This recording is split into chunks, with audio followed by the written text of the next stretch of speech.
What it does. Docker Compose is a tool for defining and running multi-container Docker applications. It allows you to configure and orchestrate multiple containers, making it easier to manage complex applications. Command/example. Breaking it down. Version specifies the Docker Compose file format version. Services defines the services, containers, to be created. Image specifies the Docker image to use for each service.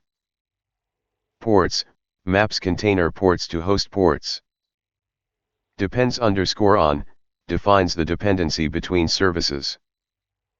Volumes mounts a volume, directory or file, from the host machine to the container. Environment sets environment variables for the container. Restart defines the restart policy for the container. Common mistakes. Forgetting to specify the depends_on directive, which can cause services to start before their dependencies are ready. Not using environment variables to configure services, making it difficult to manage and change configurations. Not persisting data by mounting volumes, which can cause data loss when containers are restarted or removed. Try this next. Run Docker Compose up to start the services in detached mode. Use Docker Compose exec to execute commands inside a running container. Experiment with different restart policies and observe how they affect the services. Pro tip.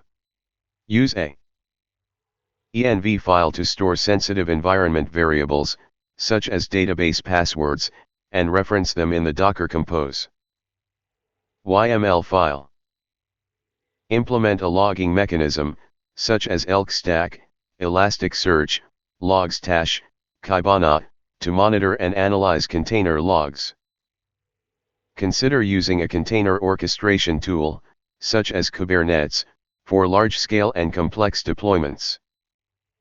To run the example, create a new directory and add the following files. Docker Compose YML, the example above. Nginx. conf, a basic Nginx configuration file. Postgres data, an empty directory to persist PostgreSQL data. Then, run Docker Compose upd to start the services in detached mode. You can access the Nginx server at http://localhost, PostgreSQL at localhost 5432, and Redis at localhost 6379.